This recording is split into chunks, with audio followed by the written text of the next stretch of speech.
செய்திகள்.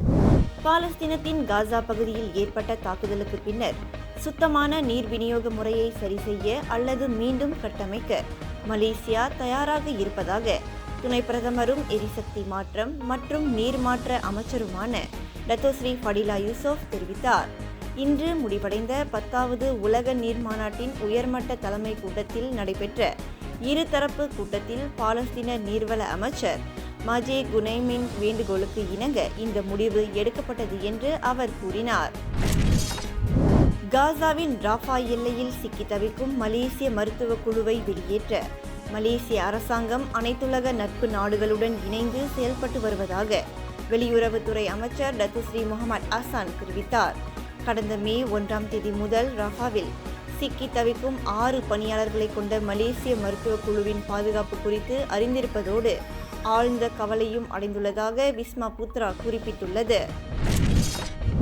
இவ்வாண்டுக்கான சுதந்திர தின கொண்டாட்டம் புத்ராஜயாவில் கொண்டாடப்பட உள்ள நிலையில் மலேசிய தினம் சபாவில் கொண்டாடப்படும் என்று தகவல் தொடர்பு அமைச்சர் ஃபாமி ஃபட்சில் தெரிவித்தார்.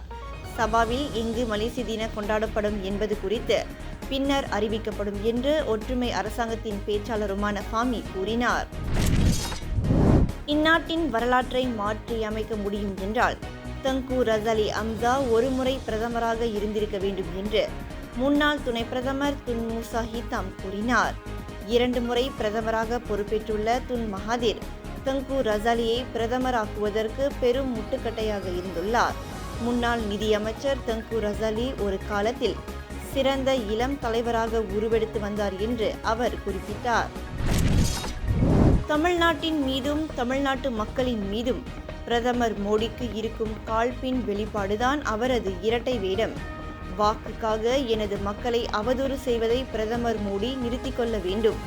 தங்களது ஆட்சியின் சாதனைகளை முன்வைத்து வாக்கு சேகரிப்பதில் முன்னுதாரணமாக திகழ வேண்டிய பிரதமர் நரேந்திர மோடி வெறுப்பு பேச்சுகளின் மூலம் மக்களிடையே பகைமை உணர்வையும் மாநிலங்களுக்கு இடையே குரோதத்தையும் தூண்டி வருவது நாட்டுக்கு நல்லதல்ல என்று தமிழக முதல்வர் மு.க. ஸ்டாலின் கடுமையாக சாடியுள்ளார். ஐரோப்பிய ஆணையம் அடுத்த மாதம் ஜூன் 11ஆம் தேதி முதல் ஷெங்கன் விசா கட்டணத்தை உயர்த்த முடிவெடுத்துள்ளது. பணவீக்கம், அரசு ஊழியர்களுக்கான சம்பளம் போன்ற கட்டண உயர்வுக்கு காரணமாக சொல்லப்படுகிறது. ஷெங்கன் விசா வாங்குவதற்கு கடந்த ஆண்டு முதல் இந்தியர்கள் கணிசமான அளவில் ஆர்வம் காட்டி வருகின்றனர். பாப்புவா நியூ கினியாவில் பலத்த நிலநடுக்கம் ஏற்பட்டது. பசிபிக் கடலில் ஆஸ்திரேலியா, இந்தோனேசியா அருகில் உள்ளது பாப்புவா நியூ கினியா தீவு. இந்த பகுதியை சுற்றி ஏராளமான தீவுகள் உள்ளன. பாப்புவா நியூ கினி மொரோபியில் உள்ள லேயில் இருந்து வடகிழக்கே 58 கிலோமீட்டர் தொலைவில் நிலநடுக்கம் ஏற்பட்டது. பூமிக்கு அடியில் 45 கிலோமீட்டர் ஆழத்தில் ஏற்பட்ட சக்தி வாய்ந்த நிலநடுக்கம் ரிக்டர் அளவுகோலில் 5.7 பதிவாகியுள்ளது. காசாவில் நடப்பது இனப்படுகொலை அல்ல என்று அமெரிக்க அதிபர் ஜோ பைடன் இஸ்ரேலுக்கு ஆதரவாக கருத்து தெரிவித்துள்ளார். ஹமாஸ் தோற்கடிக்கப்பட வேண்டும் என்று நாங்கள் விரும்புகிறோம். அதை செய்ய நாங்கள் இஸ்ரேலுடன் இணைந்து செயல்படுகிறோம் என்று அவர் கூறினார்.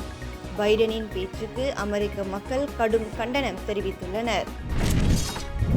சிங்கப்பூர் பிரதமர் லாரன்ஸ் வாங் விசாக தினத்தை கொண்டாடும் பௌத்த சமூகத்தினர் அனைவருக்கும் தமது வாழ்த்துக்களை தெரிவித்துக் கொண்டுள்ளார். சிங்கப்பூரில் விசாக தினம் நாளை கொண்டாடப்படுகிறது. புத்தரின் பிறப்பையும் அவர் ஞானம் பெற்றதையும் லட்சிய உயர்நிலை அடைந்ததையும் குறிக்கும் நாள் விசாக தினம். பௌத்த நாள்காட்டியில் முக்கிய நாளான விசாக தினம் அமைதியை அனுசரிக்கும் நாளாகவும் கருதப்படுகிறது. நாக் அஸ்வின் இயக்கத்தில் பிரபாஸ் ஹீரோவாக நடிக்கும் படம் கல்கி 2898 AD. அறிவியல் புனைக்கதை படமான இதில் அமிதாப் பச்சன், கமல்ஹாசன், தீபிகா படுகோன், திஷா பத்தானி என பலர் நடிக்கின்றனர். சந்தோஷ் நாராயணன் இப்படத்திற்கு இசையமைக்கின்றார். இந்த படம் ஜூன் 27ஆம் தேதி ரிலீஸ் ஆக இருக்கின்றது. இந்நிலையில் இந்த படக்குழு காணொளி ஒன்றை வெளியிட்டுள்ளது. இந்த படத்தின் ரோபோவுக்கு கீர்த்தி சுரேஷ் குரல் கொடுத்துள்ளார். அவர் குரல் ரோபோவுக்கு சிறப்பாக பொருந்தி இருப்பதாக ரசிகர்கள் கூறி வருகின்றனர்.